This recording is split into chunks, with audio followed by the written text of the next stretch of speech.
Goeiemôre gemeente. In vandag se gebedsmoment het ons dit goed gedink om bietjie te praat oor 'n onlangse artikel wat in die koerant verskyn het en wat 'n bietjie verwarring gesaai het. So ek wil eintlik in die gebedsmoment praat oor die teologiese fakulteit waar ek en Derek is ook geslaag. Dit is eintlik waar ek wil praat. Want toe dink ons dit sal ook goed wees om hierdie geleentheid te gebruik om ook net vinnig daaraan te raak. So daar het in die afgelope week 'n berig verskyn van 'n selfverklaarde satanis wat 'n dosent by die fakulteit, by die teologiese fakulteit by Tikkies is. Die hele situasie is eintlik heeltemal uit verband uitgeruk. Dit is glad nie die geval nie. Hy is 'n selfverklaarde satanis, maar hy het slegs sy studies by die fakulteit gedoen. So hy het 'n PhD-graad suksesvol gekry in die departement godsdienststudies. So dit is nou die een departement wat nie noodwendig spesifiek op Christelike teologie konsentreer nie, maar dit gaan oor verskillende gelowe en ek weet nie presies waar hy sy PhD gedoen het nie, maar hy het sy PhD suksesvol in hierdie departement voltooi. Hy is op geen ander manier betrokke by die fakulteit of by die universiteit eintlik glad nie. Daar het ook 'n verklaring van die kuratorium verskyn wat mooi verduidelik dat hy net eintlik soos enige ander student wat hulle PhD suksesvol voltooi as 'n navorsingsgenoot van die fakulteit gesien word. Maar dis op geen manier dat hy 'n dosent is of dat hy klas gee of dat hy in enige gesagsposisie eintlik by die fakulteit betrokke is nie. So dit is nou baie sleg van die hele situasie word heeltemal opgeblaas en die fakulteit word nou in baie slegte lig geplaas wat natuurlik nie goed is nie. So ja, ek dink dis ook maar net ons het vroeër jaar ook ons eintlik 'n gebedsmoment gehad oor onderskeidingsvermoë en dat dit baie belangrik is om nie alles te glo wat jy lees of wat jy hoor nie. So ja, maar net om ook 'n bietjie gemoedsrus vir almal te gee, dit is die geval. Ja, hy is nie enigstens betrokke by die fakulteit nie, so goed. Dan wil ek eintlik maar net bietjie meer gesels oor die fakulteit self. So die samestelling van die fakulteit is ekumenies. So wat dit beteken is dat daar klomp verskillende mense uit klomp verskillende denominasies teologie kan swat by Tikkies se teologiese fakulteit. Maar as jy dan spesifiek in 'n sekere denominasie ingaan, soos wat ons nou het om in die NG Kerk 'n predikant te word of in die Hervormde Kerk 'n predikant te word, dan het jy ook iets wat hulle noem kerk eie opleiding. So van ons eerste jaar af, in ons eerste en ons tweede jaar, het ons klas saam met almal anders wat ook daar swat. So dis nou, ek dink ons het so 37 verskillende denominasies by die fakulteit vir die akademiese rigting van jou graad. Maar dan vir kerk eie opleiding, want dis jou eie kerk, het ons van ons eerste jaar af net as NG studente saam met NG predikante opleiding gehad. En dit is ook eintlik waarvan die gemeentejaar deel is. Dis die laaste groot deel van kerk eie opleiding. So dan is dit dan spesifiek die kerkorde van die NG Kerk en die teologie van die NG Kerk. So dit is dan baie spesifiek hoe dinge in die NG Kerk werk. So dit is dan van ons eerste jaar weer tot en met ons 6de jaar. En dan is die ander baan van ons studies die gewone akademiese studies. So dat dis waar ons Grieks en Hebreëus het en dis waar ons Ou Testament en Nuwe Testament en praktiese teologie en al ons vakke het. Maar die geval by Tikkies is dat meeste van ons dosente is NG of hervormde predikante.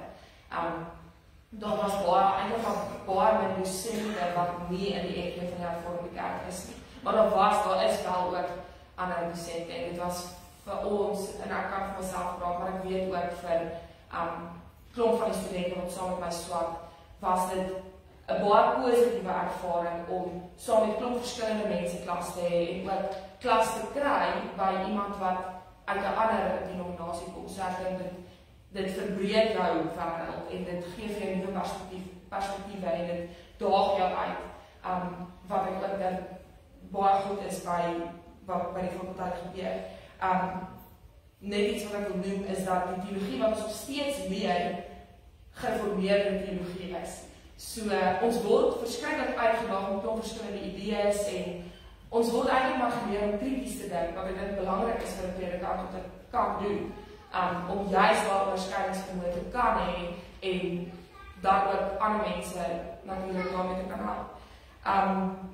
So ja, ek het al gesê ook die verloop van ons kursus, so ons doen 4 jaar voorgraads en dan kry jy jou B.Div graad en dan doen ons 1 jaar jou meestersgraad, wat ek dan laas gedoen het, en dan jou 6de jaar waarmee ek nou besig is jou gemeentejaar. So dit is dan presies wat ek hierdie jaar nou hier doen. Jy moet betrokke raak by gemeente en eintlik maar blootgestel word aan elke aspek van predikant wees, sodat jy volgende jaar, sodat ek dan volgende jaar in 'n gemeente kan instel en ten minste 'n idee het van wat om te doen. Maar daarom het ek 'n baie goeie mentor wat my mooi help daarmee. So ja, verder wil ek eintlik maar net sê dat, en ek kan eintlik maar net van my eie ervaring praat, ek het met verskriklik baie fundamentalistiese idees groot geword en die lewe was vir my baie of reg of verkeerd of wit of swart. En wat die fakulteit doen of wat hulle poging ook is om jou wêreld 'n bietjie te skud en jy te leer op nuwe maniere en kreatiewe maniere en kritiese maniere te dink. Dit is ongelukkig ook die geval dat die fakulteit partykeer baie negatiewe terugvoer kry en baie negatiewe terugvoer kry van mense wat nie eintlik weet wat daar aangaan nie. En ek dink met die predikant gepraat, toe sê as enige iemand iets wil weet oor die fakulteit, dan moet hulle kom en hulle moet 'n klas bywoon of hulle moet met Wieke van Herwe wat die hoof van die NG Kerk daar is, kom praat en kom vra as jy iets wil wonder, kom kyk self. Voordat mense enige uitlatings maak, ek dink dit is net belangrik. Goed, maar dit is al wat ek wil sê. Kom ons sit net so en dan bid ek vir die teologie fakulteit. Ons almagtige God en hemelse Vader, Here, U weet wat in die wêreld aangaan en U weet ook nou van al die berigte en artikels wat rondversprei word en verkeerde idees en nuus wat versprei word hier en ons bid dat ons almal met onderskeidingsvermoë sal optree en dat ons sal weet wat om te glo en wat om nie te glo nie.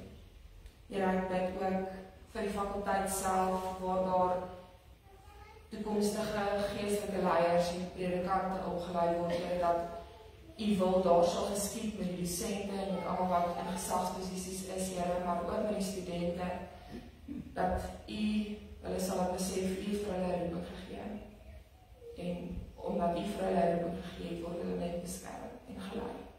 Here, dankie ook dat ons so goeie fakulteit in ons dorp het, in ons stad het. En Here, ek bid dat U wil wat daar sal laat geskied. Here, ek bid ook dat U die res van hierdie erediens nou sal seën. Amen.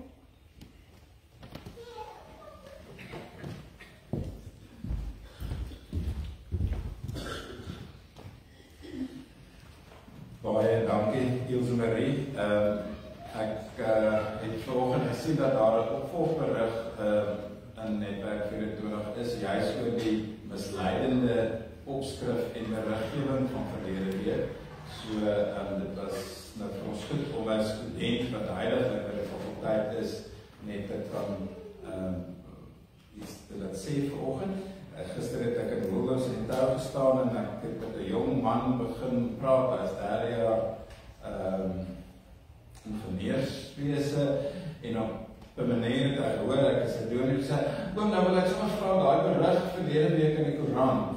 En maar hy is van 'n ander denominasie want hy het gesê, ja, ons pastoor het dit iewers op Facebook gesien en toe hy nou vir ons 'n klomp goed kom vertel. Hy sê, nou ek en my vriende het gaan kyk daar by die teologie fakulteit en ons het regtig niks snaaks gesien daar nie. So dit het my net weer laat besef wat 'n verskriklike verwarring valse beriggewing kan gee.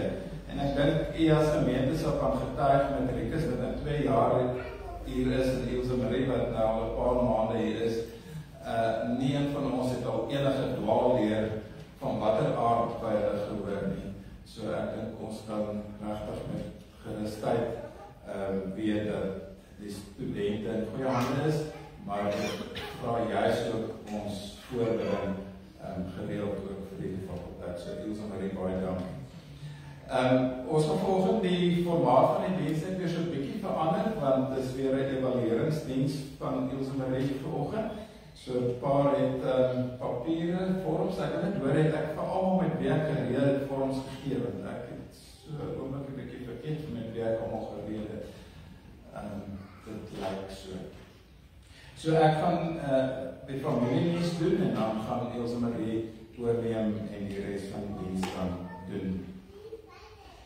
So die geloofservorming hervat eers weer op die 4de Mei, onthou maar net dit. Die mediasentrum is tydelik gesluit, maar is allemaal uitgeverf, so een van die dae sal dit weer in volle werking wees. Dan by die voorbidding is daar 'n hele klompie mense wat ernstig siek is. Tannie Lena Brooks is nog in die hospitaal, glo ek. En ek was by haar in die week gewees.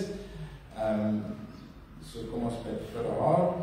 En Stein Groeveer gaan met hom redelik goed, maar hy en sy familie maar ons voortdurende voorbereiding nodig. En Ellen Lawrence is in die hospitaal, hy het hartprobleme ontwikkel donderdag en gister prosedures ondergaan, maar dit klink my dit gaan daar met hom ook redelik goed.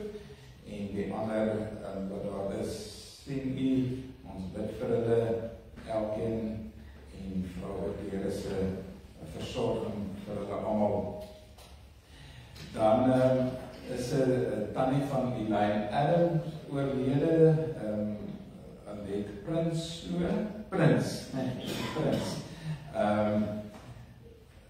En sy was 'n oud lidmaat hier in die gemeente gewees, Elaine gevra, ons kan dit net noem vir ingeval iemand al geken het, met sy kennisname. Let net daarop dat die bedieningsvergaderings nie sommer net sal voorgaan soos wat dit op die kalender is nie. As u nie 'n kerkraadslid is nie en u dien op een van die vergaderings, kontak my maar net en hoor of die vergadering voortgaan. Hierdie week se gaan nie voort nie. Ons het besluit, ons gaan die vergaderings hou net omdat dit op die kalender staan en daar is nie regtig veel te bespreek nie. So die bedieninge sal onderling besluit of hulle vergadering wil hou of nie. So ek besef dit kan dalk vir mense wat nie op die kerkraad is so 'n bietjie verwarring veroorsaak, maar ons vra dat jy maar net vir ons dan sal kontak asseblief.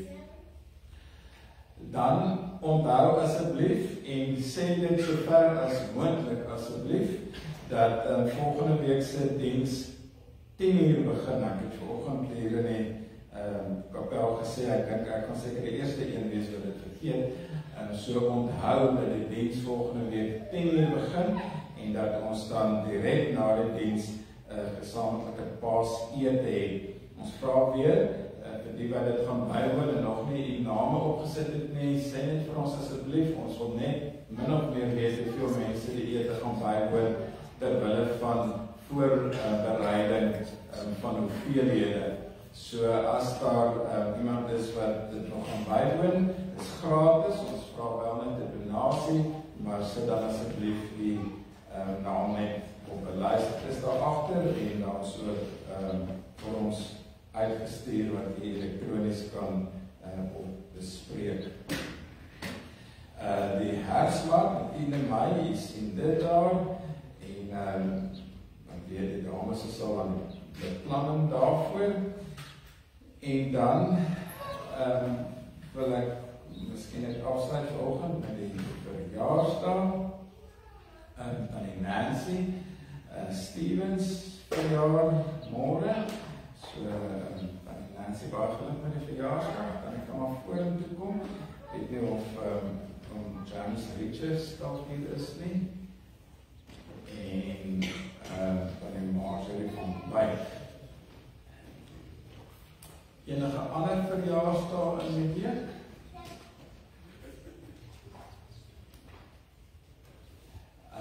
Nou die persoon wat ek nou baie goed ken, wat die week verjaarsdag nie sy hand opneem, dit is ons seun, maar hy het al vergeet ek weet hy verjaar Dinsdag. So, baie geluk met jou verjaarsdag Dinsdag. En dan het ek gehoor, het is môre ook Andries en Lizet se huweliksherdenking, so baie geluk daarmee ook. Enige ander iets? Nancy, dan sê dit ons nou geskryf daar.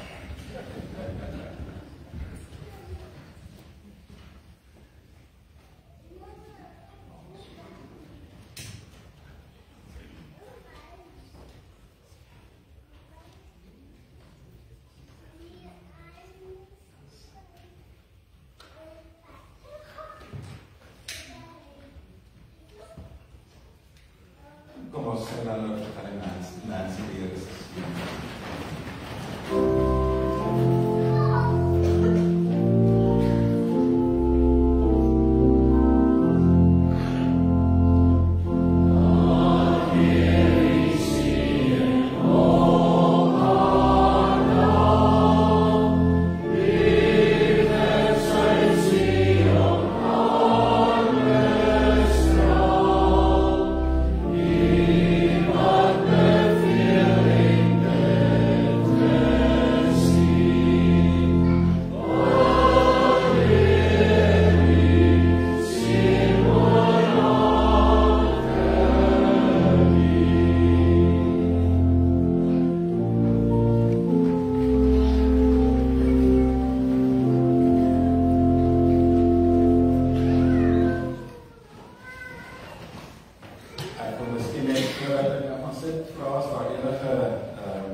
Derek maak altyd so grappie met my.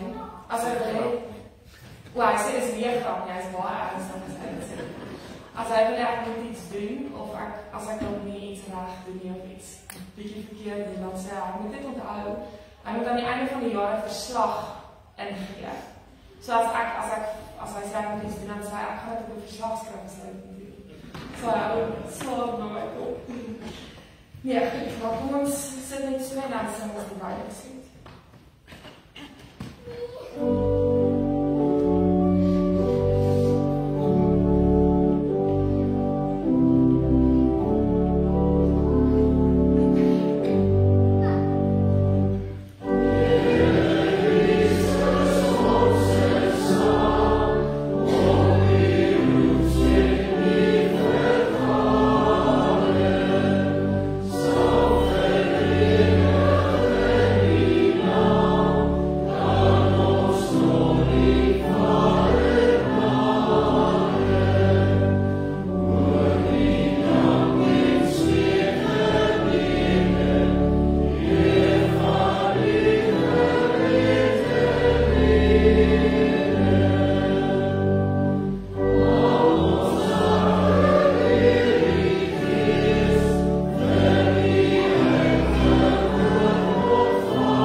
Dit is deur die troue liefde van die Here dat ons nie omgekom het nie.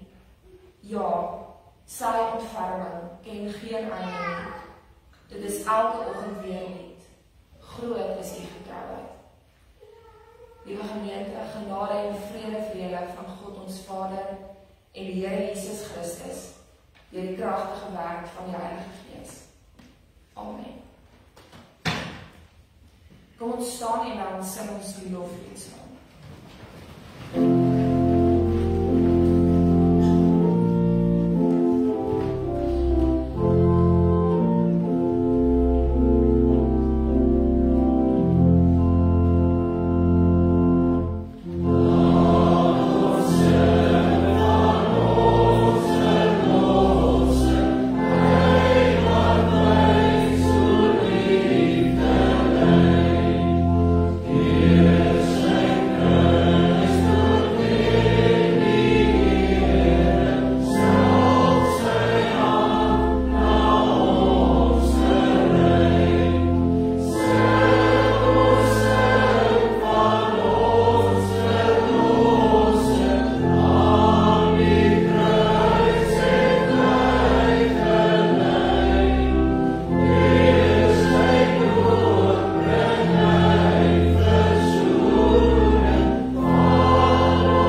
Ons almagtige God en Hemelse Vader, Here, dankie dat ons weer vandag deur middel van ons offergawe U kan aanbid en verheerlik.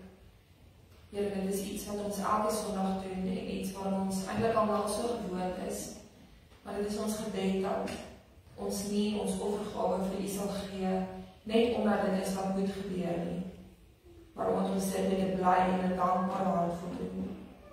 Dankie dat U ons in staat stel om dit te kan doen. Maar Here, dit is ook ons gebed dat ons sal besef, dit is nie net die fisiese geld wat ons elke Sondag in die sakkie gooi wat ons offergawe is nie, maar ons hele lewe is 'n offergawe vir U. Ons waai ons hele lewe aan U toe en ons gebruik ons hele lewe met alles daarin om U naam groot te maak. En Here, soos wat ons ook elke Sondag bely dat alles wat ons het net aan U behoort, kom ons ook vandag en bely dat ons as U kinders aan U behoort en dat ons hele lewens en ons hele menswees aan U behoort. Mag ons dit nooit vergeet, Here. En dit is ons gebed dat ons met U besitting sal omgaan volgens U wil. Ons bid dit in die naam van die Vader, die Seun en die Gees. Amen.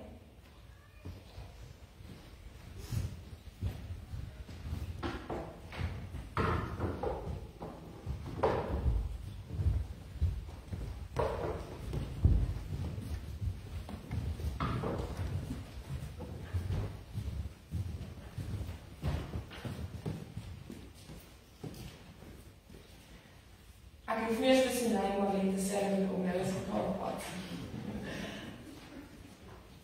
Is dit die enigste kinders wat ons gevolg.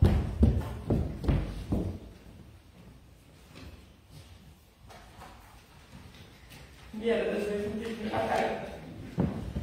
Kom sit jy geniet hoor.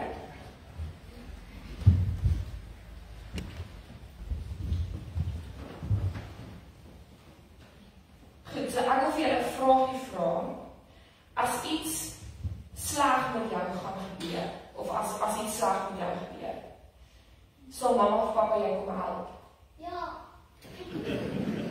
Hoe weet jy dit? Ja. Ek wil my help. Wat sê jy? Ek wil my help. Ja, dat is ons eie kei. As mamma en papa ons kom help, is ons eie kei. En julle, hoe weet jy mamma en papa ons kom help?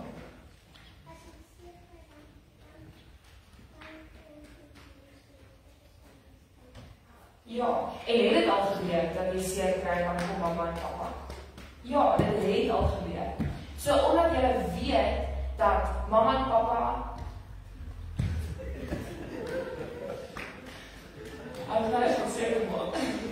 omdat jy weet dat mamma en papa julle al gehelp het toe jy seer gekry het, weet jy dat as jy weer seer kry, dan gaan hulle mos weer kom om julle te help, nee.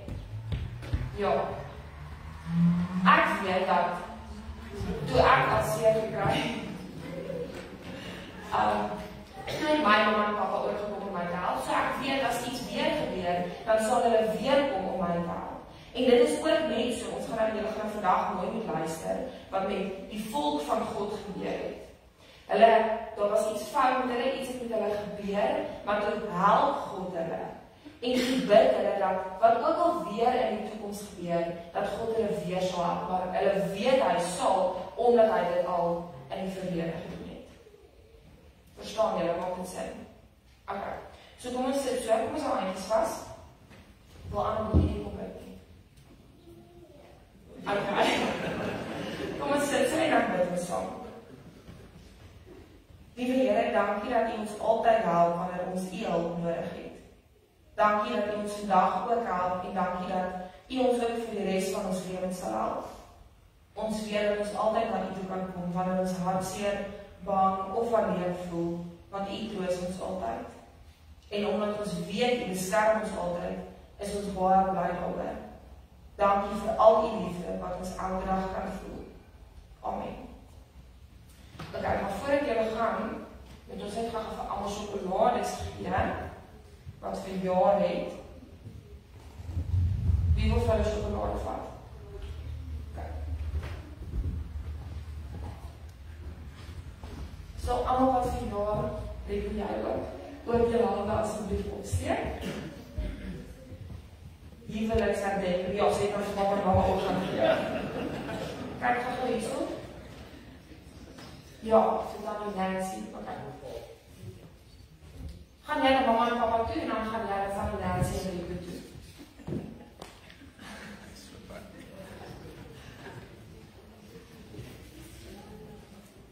Kom maar kyk.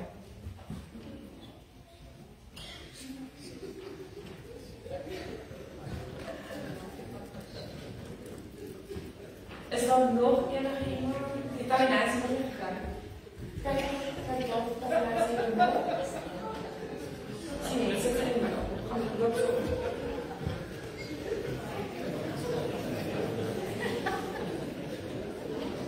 Zie, hij wil niet voor.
Kom ons sit net so en dan bid ons saam.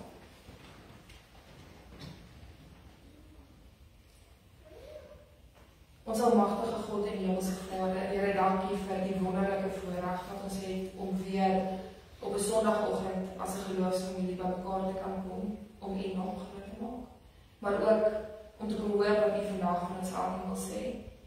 Here, ons sê altyd dat ons hier in NG Meyerspark 'n geloofsfamilie is. En dankie dat dit nie net iets is wat ons sê nie, maar dat dit iets is wat ons regtig leef. Vir baie mense is om kerk toe te kom 'n formaliteit, want dit is wat op 'n Sondag gebeur. Maar dankie Here dat dit vir ons almal hier in die eerste plek 'n ontmoeting met U is, en in die tweede plek 'n ontmoeting ook met mekaar. Dankie dat ons elke week kan uitsien om saam met mekaar na die verkondiging van U woord te luister. Dankie dat ons kan uitsien om saam met mekaar U te loof en te prys met liedere. Dankie dat ons kan uitsien net om mekaar te sien en saam 'n keer te drink na die erediens. Here, dit is vir ons belangrik, want dit is ook met hierdie gesindheid waarmee ons in die wêreld uitgaan en ons alledaagse lewens leef. En Here, alles gaan daaroor om die naam van Jesus Christus te eer. En dit is ons gebed dat ons hele lewe van die liefde van Jesus sal getuig. Heilige Gees, werk in ons harte waar ons nou weer gaan luister na U woord. Maak ons ontvanklik daarvoor en help ons om dit wat ons vandag hoor in ons lewens te gebruik, sodat dit nie net woorde was wat ons verlaat sodra ons die kerkgebou verlaat nie. Spreek, Here, U dienaars luister. Amen.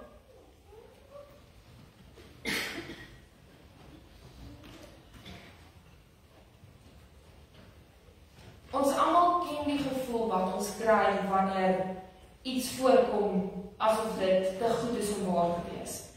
En as dit voorkom asof dit te goed is om waar te wees, dan is dit heel waarskynlik te goed om waar te wees. Maar dink jouself in hoe ongelooflik dit moet wees dat wanneer iets gebeur wat jy eintlik gedink het te goed is om waar te wees. Psalm 126 is 'n pelgrimslied en word daarom nie net van die perspektief van een mens vertel nie, maar dis klomp mense wat hierdie lied saam gesing het toe hulle op pad was Jerusalem toe vir al die klomp Joodse feeste wat hulle bywoon. En hierdie massas mense sing oor 'n gebeurtenis wat vir hulle ook voorgekom het asof dit te goed sal wees om ooit waar te word. Behalwe vir hulle was dit waar hulle gesing het toe na uiteindelik waar. Die Israeliete wat die liedere sing, weet hoe dit voel, wanneer iets waarvoor hulle baie lang gehoop het, uiteindelik gebeur. Al het hulle gedink, dit is te goed om waar te wees. Kom ons lees dan by Psalm 126 saam. 'n pelgrimslied. Toe die Here die lot van Sion verander het, was ons soos mense wat droom. Daarna is ons mondig met gelag gevul, ons tonge met jubelkrete. Toe is onder die nasies gesê, die Here het iets groots aan hierdie mense gedoen. Die Here het iets groots aan ons gedoen. Ons was verheug. Verander weer ons lot, Here, so stroombeddings in die Negev. Die wat met trane saai, sal met jubelkrete maai. Die draer van die saaksak, wat loop en huil, sal beslis terugkom met jubelkrete, terwyl hy sy goue dra. Soos wat ek met hierdie psalm gewerk het, terwyl ek my besig was met my voorbereiding vir vandag, het ek by myself gedink, hier dat eintlik redelik baie psalms is wat baie dieselfde ding sê en eintlik op die oog af baie dieselfde lyk. Ons kan vandag se psalm as 'n voorbeeld hiervan gebruik.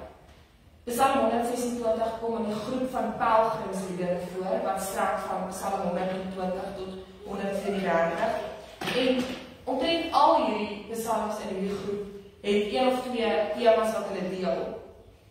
Maar dit is so, al is daar psalms wat dieselfde temas het, is dit so duidelik dat elke psalm nog steeds uniek is. En wat opmerklik is, wanneer mense spesifiek Psalm 126 lees, is dat hierdie psalm duidelik uit twee verdelings bestaan, twee afdelings. En wat die deling veroorsaak, is die verandering in die tyd waarin daar gepraat word. Die eerste helfte van die psalm fokus spesifiek op dinge wat God in die verlede gedoen het en sy volk wat dankbaarheid daaroor betoon. En dan die tweede deel van die psalm is eintlik 'n gebed van hoop vir wat God nog in die toekoms gaan doen. Dit is asof die Israeliete tussen die twee dele van die psalm staan. En aan die een kant kyk hulle terug na die verlede, hulle onthou wat gebeur het en hulle is dankbaar vir dit wat gebeur het. En aan die ander kant kyk hulle met hoop na die toekoms toe en kan hulle met vertroue weet dat God weer vir hulle groot dinge gaan doen. Vir die skrywer of skrywers van die psalm bestaan daar dan nou hierdie tweeledige realiteit. Die realiteit van verlede verlossing en die realiteit van toekomstige verlossing. Die eerste deel dan is presies in die helfte van vers 1 tot 3, want dit is duidelik dat daar hier in die verlede tyd gepraat word. Die volk herroep gebeurtenisse wat in die geskiedenis gebeur het. 'n pelgrimslied. Toe die Here die lot van Sion verander het, was ons soos mense wat droom. Daarna is ons monde met gelag gevul, ons tonge met jubelkrete. Toe is onder die nasies gesê, die Here het iets groots gedoen aan hierdie mense. Die Here het iets groots aan ons gedoen. Ons was verheug. Die volk onthou dinge wat in die verlede gebeur het. En ons lees van die volk wie se lot verander is. En wat presies hierdie verandering van hulle lot behels het, word nie self eksplisiet in die psalm genoem nie, maar ons kan met redelike selfvertroue aanvaar dat dit verwys na die Israeliete se terugkeer aan die ballingskap, toe hulle nou na 70 jaar in die Babyloniese ballingskap uiteindelik kom terugkeer. Maar maak nie saak wat presies dit behels het nie. Wat hierdie psalm wil bereik, is om te sê dat God iets groots gedoen het. God het hulle lot verander, radikaal omgedraai. En die Israeliete se onmiddellike reaksie hierop was dat hulle soos mense was wat gedroom het. Dit is hier waar dit vir die Israeliete voorgekom het, asof dit wat te goed was om waar te wees, uiteindelik waar geword het. Hierdie verlossing was iets waarvan hulle vir omtrent 70 jaar gedroom het. So, toe dit nou uiteindelik gebeur, was dit regtig soos 'n droom, iets onuitspreeklik wat vir hulle waar geword het. Soos wat die volk terugdink aan die wonderlike dinge wat die Here gedoen het, onthou hulle hoe hulle monde gevul was met gelag en hulle tonge met jubelkrete. Hulle kon nie anders as om hulle self te verheug in God en bly te wees oor die goeie dinge wat hy hulle gedoen het nie. Selfs die vreemde nasies, eintlik die heidense nasies, het al die dinge gesien en gesê dat die Here iets groots aan sy volk gedoen het. Dit is asof die volk, die Israeliete, se dankbaarheid vir God se wonderdade 'n getuienis was vir hierdie vreemde nasies. En dan bevestig die Psalm dit wat hierdie vreemde nasies sê. Ja, die Here het iets groots aan ons gedoen en ons was daaroor verheug. Die manier waarop die Israeliete eintlik maar hulle trauma verwerk het, want daar's klomp goed wat met hulle gebeur het, was om stories te vertel en om daaroor te skryf en op hierdie manier dit wat met hulle gebeur het te onthou. Op hierdie manier kon hulle ook uiting gee aan hierdie swaar en hartseer emosies wat hulle ervaar het. En dit is presies wat in Psalm 126 gebeur. Hulle onthou baie goed hoe dit was om in ballingskap te gewees het. Hulle onthou baie goed hoe dit gevoel het om uit hulle land uit weggeruik te word en as slawe in 'n vreemde land te gewerk. Maar in hierdie Psalm is hulle reaksie op al hierdie herinneringe om te lag eerder as om te huil, om met jubelkrete die Here te prys eerder as om te kla, omdat God hulle lot verander het en omdat hulle nie meer in daardie ballingskap is nie. Toe dink ek aan myself, geen wonder dit vir hulle voorgekom asof dit wat te goed was om waar te wees uiteindelik gebeur het nie. Dit het 'n wonderwerk gevat om hulle uit die ongelooflike slegte omstandighede te bring. En toe dit uiteindelik gebeur, was dit nie vir die Israeliete enigstens meer 'n opsie om te tree of om te weer of te tree nie. Hulle kon nie anders as om te jubel en God daarvoor te prys nie. Hulle is terug in Jerusalem, die heilige stad. Ons kan so ver gaan as om te sê dat dit vir die Israeliete was soos om weer in die beloofde land te kom. Inteendeel, hulle was eintlik langer in ballingskap voordat hulle teruggekeer het Jerusalem toe, as wat die Israeliete in die woestyn was voordat hulle weer die beloofde land kon binnegaan. Dan maak dit heeltemal sin dat hulle fees gevier het en net te dankbaar was en die Here geloof en prys het hiervoor. So het die volk van God met dankbaarheid teruggekyk in die verlede en hoe hy hulle dan uit ballingskap verlos het, hoe hy uitkoms gebring het vir die ongelooflike slegte ding wat met hulle gebeur het. En dan, presies in die helfte van die Psalm, draai hulle na die ander kant toe en kyk dan na die toekoms in. In die tweede gedeelte van die Psalm word daar aanvanklik in vers 4 eers in die teenwoordige tyd gepraat en dan tot aan die einde van die Psalm word daar in die toekomstige tyd gepraat. Ek gaan dit ook weer vir ons lees. Verander weer ons lot, Here, soos stroomreddings in die Negev. Die wat met trane saai, sal met jubelkrete maai. Die draer van die saadsak wat loop en huil, sal beslis terugkom met jubelkrete terwyl hy sy germe dra. Met die herinneringe wat die Israeliete nou het van hulle verlossing uit ballingskap en die feit dat hulle dit die hele tyd in hulle agterkop het, kan hulle met baie selfvertroue in die toekoms inkyk en vertrou dat God weer uitkoms gaan bring. Nadat die Israeliete uit ballingskap teruggekeer het, was hulle lewens nie net weer perfek en alles was nie weer 100% in plek nie. Hulle lewens was eintlik totaal en al verwoes. Maar die feit dat hulle kon terugkeer, ja, dit was 'n merkwaardige gebeurtenis waarvoor hulle vreeslik dankbaar was. Maar alles was nie net weer perfek nie. Daarom dat hulle weer vra, verander weer ons lot, Here, soos stroomreddings in die Negev. Die Negev is die naam van 'n baie groot woestyn in die suide van Israel, wat omtrent 60% van die landoppervlak beslaan het.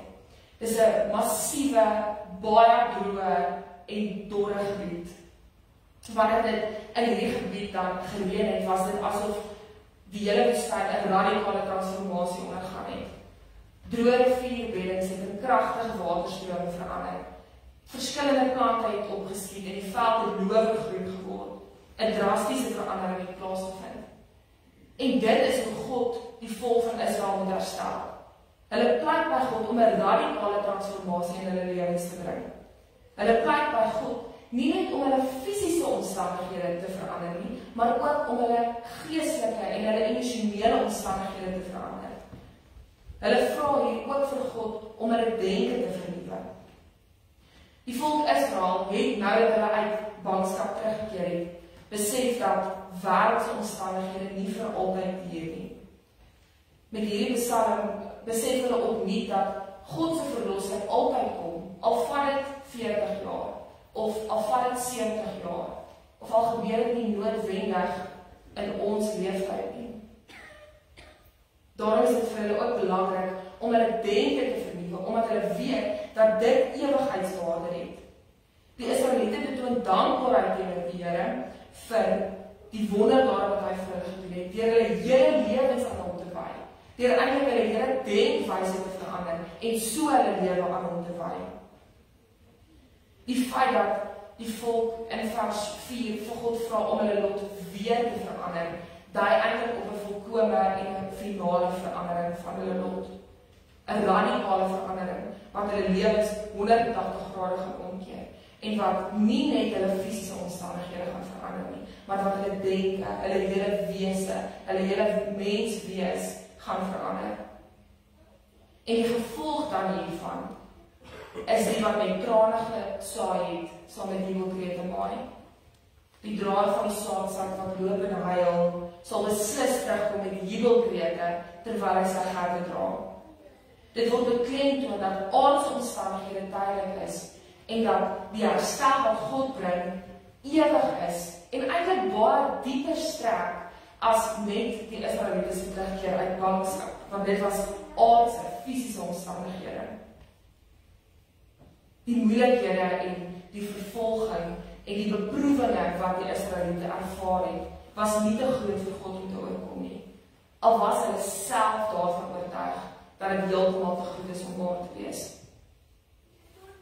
Ek wil hê dat, soos wat ons net so sit, moet ons elkeen aan een ding, ten minste een ding dink, waarvan jy verlossing of uitkoms nodig het, of dalk iets waarvan jy nou onlangs voel jy 'n deurbraak gemaak, jy het uitkoms gekry.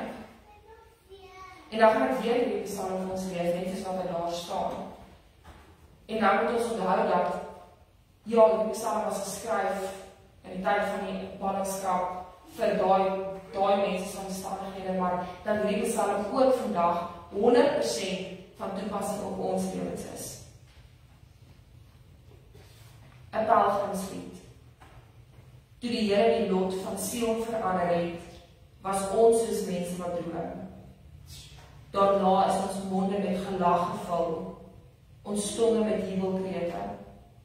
Toe is onder die nasies gesê, die Here het iets groots gedoen aan hierdie mense.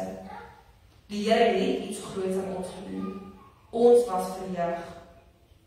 Verander weer ons lot, Here, soos stroombeddings in die Negev. Die wat met trane saai, sal met jubelkrete maai. Die draer van die saadsak wat loop en huil, sal beslis terugkom met jubelkrete, terwyl hy sy gerde dra.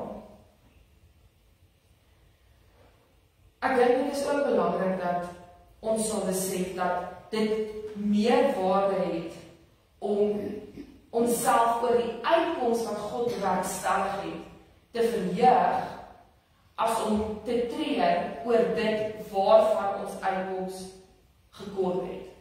Ek gaan dit weer sê. Dit het meer waarde om onsself te verheug oor die verlossing en die uitkoms wat God reeds bewerkstellig het, as wat dit het om te treur oor dit waarvan ons uitkoms gekort het. En dit beteken glad nie dat dit verkeerd is om te treur, of dat ons nie oor sekere dinge mag treur nie. Maar wat Psalm 126 sê, is dat dit moontlik is om te midde hierdie omstandighede, of net nadat hierdie verskriklike ding met ons gebeur het, onsself aan God te verheug. Die grootste ding wat vir ons gedoen is die feit dat God sy seun aarde toe gestuur het om ons finale en ons volkome verlossing te bewerkstellig.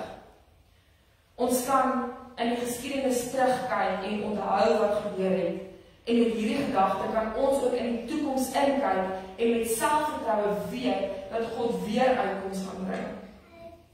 Eintlik dat die verlossing wat Christus in die geskiedenis bewerkstellig het, goed tot in ewigheid, omdat sy verlossing ewig is. Sy verlossing is reeds daar ook. En ons het al 'n klomp keer vir mekaar gesê, in lydingstyd wy ons hele lewe weer aan die Here toe. En ons kan nie anders as om net dankbaar te wees en ons self te verheug in die feit dat Christus vir ons gestuur is nie. Afgesien van alles anders wat in ons lewens aangaan, is dit die een ding wat altyd staande bly. Maak nie saak hoe my of hoe jou lewe lyk of wat in ons lewens aangaan nie. Ons kan nog steeds in die verlede terugkyk, weet wat gebeur het en in die toekoms inkyk en vertrou dat God weer dit gaan doen. Ons kan selfs na die Here kyk waar ons nou is en sien hoe God nou met ons weer besig is.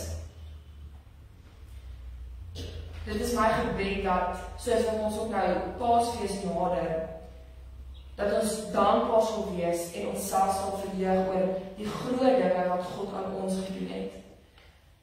Mag ons lewens ook getuienisse wees van dit wat God elke dag voorsien en nog steeds die manier waar nog steeds elke dag groot dinge in ons lewens doen. Mag ons besef dat ons verlossing van hierdie wêreld nie te goed is om waar te wees nie, omdat ons dit reeds gekry het. Ons het dit reeds gekry deur Christus wat gesterf het en opgestaan het. En dit is eintlik so eenvoudig soos dit. God bring hoop en nuwe lewe en herstel en verlossing vir sy volk, vir my en vir jou. Dit was waar vir my en vir jou. Dit is nog steeds vandag waar en dit sal tot in alle ewigheid waar wees. Amen.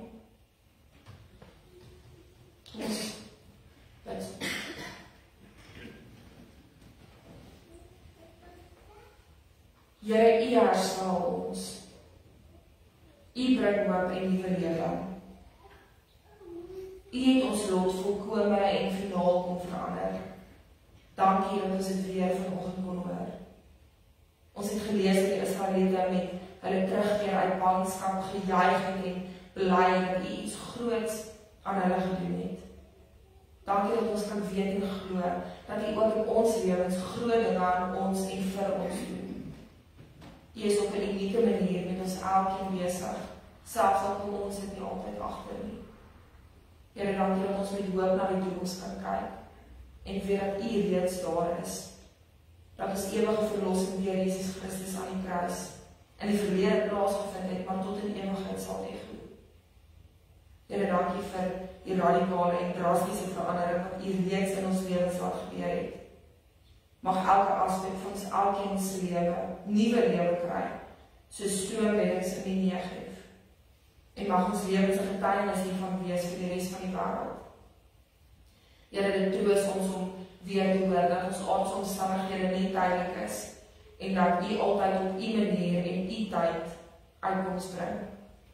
Dankie dat ons deur Psalm 126 kon hoor dat U dit vir ons moontlik maak om te midde ons omstandighede, wat ook al dit mag behels, nog steeds met jubelkrete U kan loof.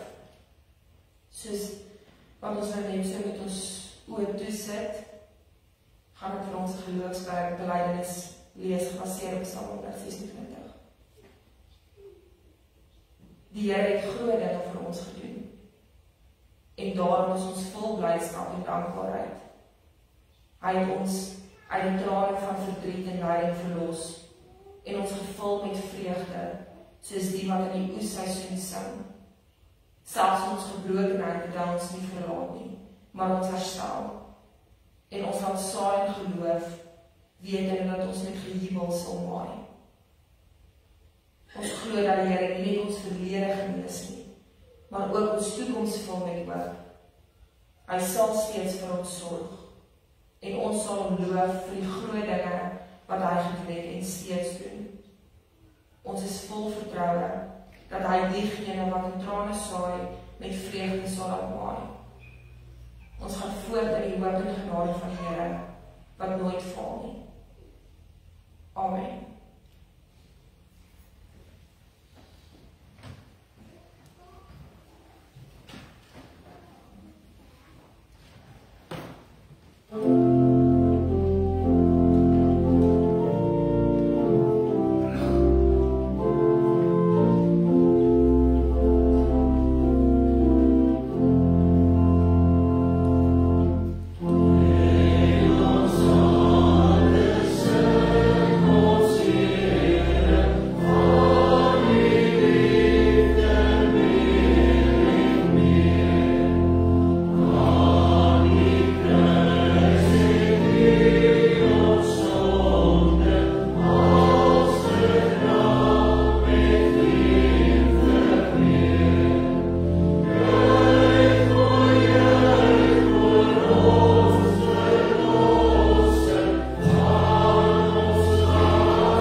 Ek wou dit eintlik verlede week doen en hy het toe nie en ek weet nou hoekom nie. So ek wil graag vir Koen geleentheid gee.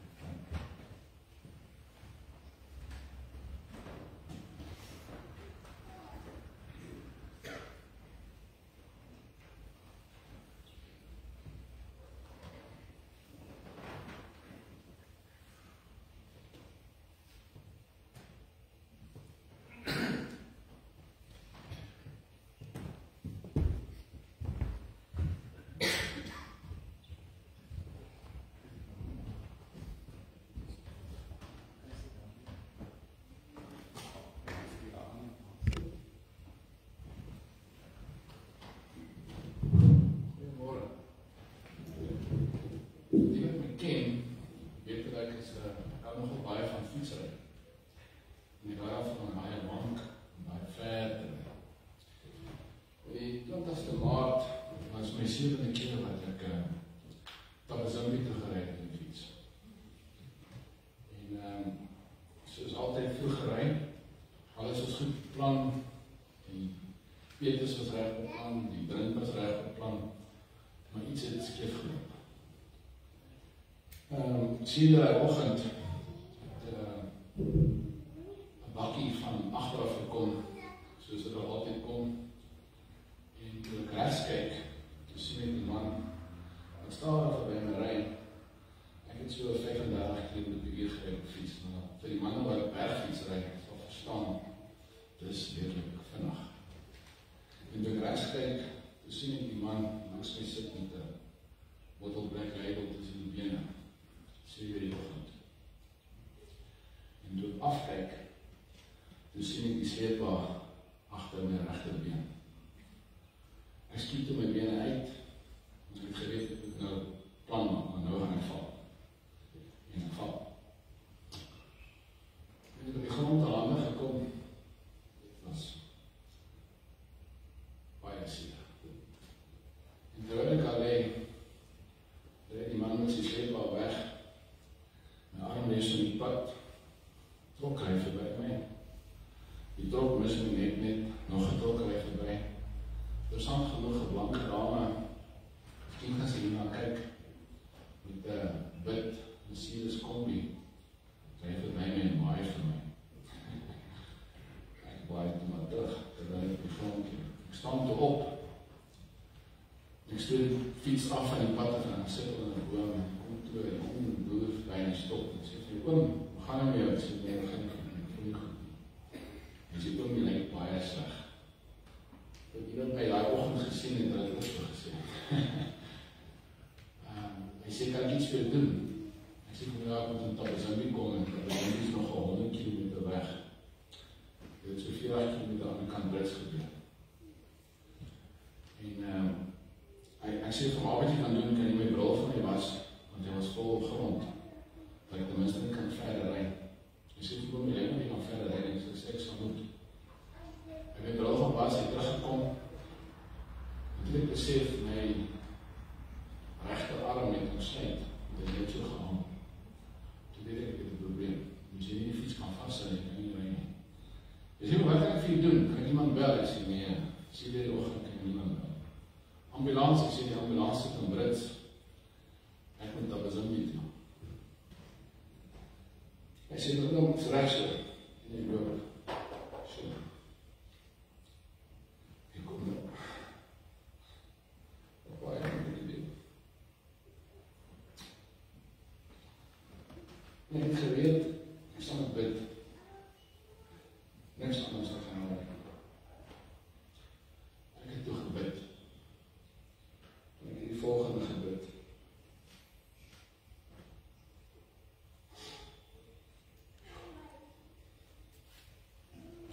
Liewe God, help my om in Tabazimbi te kom. Ek moet vanaand my seun wees. Ek het opgestaan, ek het my arm opgetel, en ek het hom teruggedruk, en ek het gehoor, klak ek terug.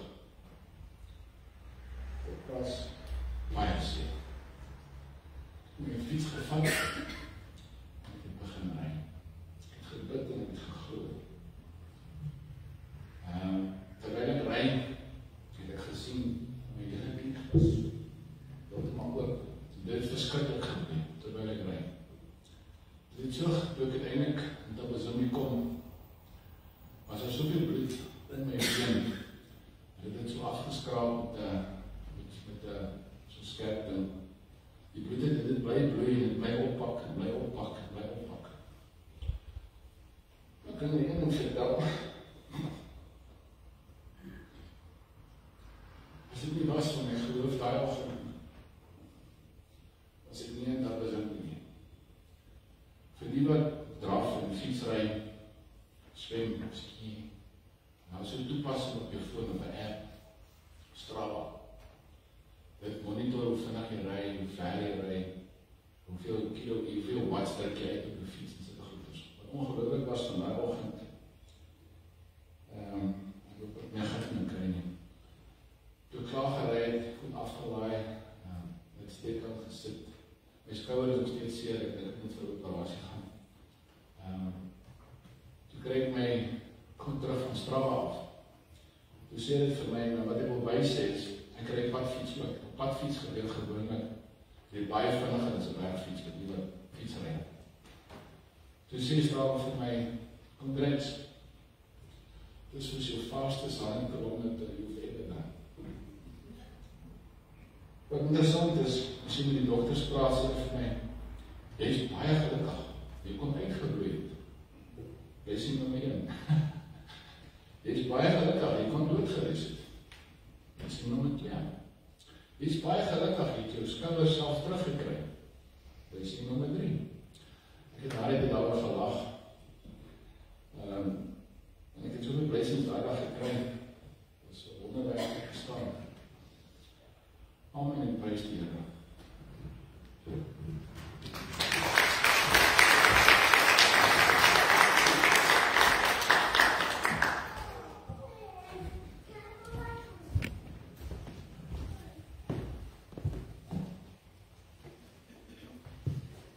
Ontvang nou die seën van die Here.